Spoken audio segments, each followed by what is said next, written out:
안녕하세요. 나와 마주하는 시간 히로베 명상가 베티입니다. 명상을 조금 더 이해하는 데 도움이 되는 명상 이야기 시간입니다. 최근 자기계발 또는 심신치료 등의 다양한 목적으로 명상에 대한 관심이 높아지고 있는데요. 그래서 준비했습니다. 명상 이야기. 오늘은 명상의 역사, 그 유래에 관한 이야기입니다. 명상은 동양, 서양, 중동, 아프리카 대륙 등 다양한 지역과 문화에서 각자의 전통과 철학을 바탕으로 아주 오랜 시간 동안 이어져 왔습니다. 그렇기 때문에 명상의 시작 시기, 그 장소를 하나로 특정할 순 없지만 명상의 유래를 되짚어서 알아보는 것만으로도 명상을 이해하는 데 많은 도움이 될 것입니다. 자, 그럼 명상의 역사, 명상의 유래에 대해서 본격적으로 알아보겠습니다. 동양 문화권에서의 명상은 특히 인도의 종교와 철학 속에서 깨달음을 위한 심신 수련법으로 실천되면서 유래되었습니다. 무려 지금으로부터 약 5,000년 전에 그 원형을 갖추었다는 고대 인도 힌두교 경전 베다에서도 명상의 기원이 언급되어 있습니다. 그리고 기원전 약 5세기경 고타마 시다르타, 우리가 흔히 붓다라 부르는 석가모니에 의해 창시되었던 불교에서도 명상이 주요한 수련 과정으로 언급되어 있습니다. 그렇기 때문에 동양에서의 명상을 이해하기 위해서는 인도 문화와 철학의 이해가 필요하기도 합니다. 서양 문화권에서는 고대 그리스 철학자들에 의해 명상이 수행되었는데 그 대표적인 예로 기원전 4에서 3세기경의 스토아 학파, 에피쿠로스 학파가 명상을 통해 내면의 행복과 평화를 실현하는 것을 강조하며 다양한 명상 방법들을 제시하기도 하였습니다. 그럼 명상이라는 단어는 어디에서 왔을까요? 명상의 어원으로 그 유래를 살펴보겠습니다. 우리가 현재 명상이라고 부르는 용어는 한자로 어두울 명 또는 눈 감을 명에 생각하다 상을 결합한 단어이며 명상, 결과적으로는 고요히 눈을 감고 깊이 생각한다라는 의미를 가지고 있습니다. 불교 명상을 뜻하는 선에서 그 어원을 찾아볼 수 있는데요.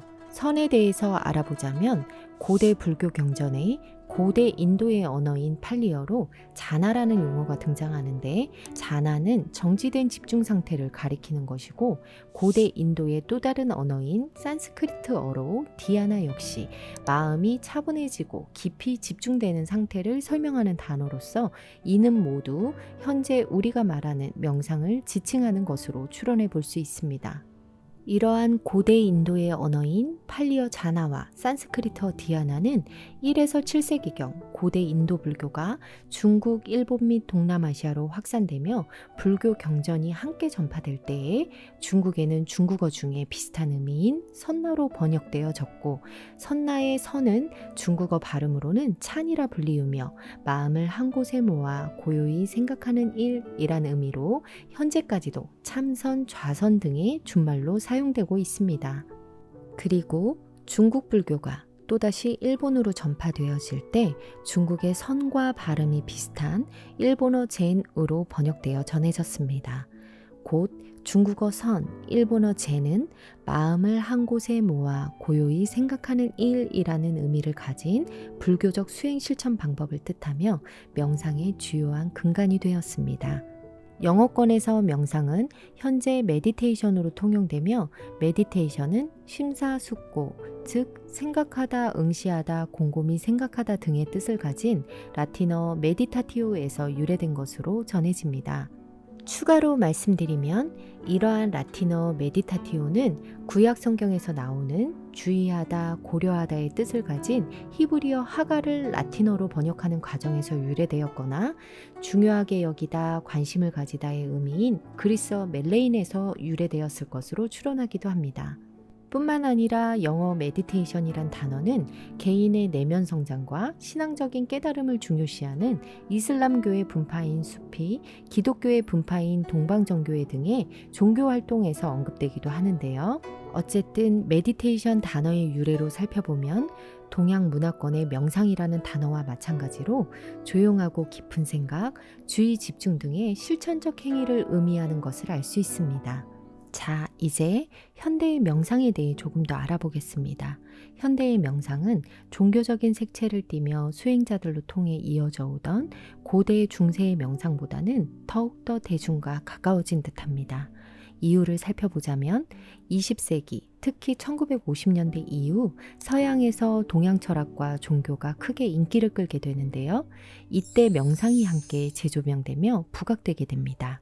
서양에서 동양의 종교와 철학을 연구하며 동서양의 문화가 서로 교류되고 여러 학문들이 융합되면서 결과적으로 종교적인 맥락보다는 개인의 정신적인 안정과 평화, 내면 성장과 통찰력, 더불어 심신의 건강을 추구하는 명상으로 그 의미나 실천 방법이 더욱 확대되었기 때문입니다.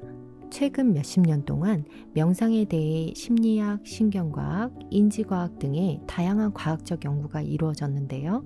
이러한 연구는 명상이 인간에게 어떤 영향을 미치는지 증명해내고 이해하고자 하는 것을 목표로 합니다. 현재까지 밝혀진 바에 의하면 호르몬 코르티솔의 감소로 인한 스트레스 감소, 뇌파의 안정화로 인한 심리 안정, 엔돌핀의 분비 증가로 인한 행복한 감정 유지, 뇌의 플라스틱성, 즉 신경 가소성을 증진시켜서 뇌 건강을 유지하는 등 실제로 명상이 인간의 심신에 긍정적인 효과를 주는 것이 입증되었습니다. 이외에도 명상은 수면 개선, 창의성과 집중력 향상, 우울증 완화 등도 기대해 볼 수 있는 것으로도 알려져 있습니다. 이러한 명상의 과학적인 연구가 명상의 긍정적인 효과를 과학적으로 증명해냄으로 해서 현대 명상을 대중화시키는 것에는 크게 기여하는 것 같습니다.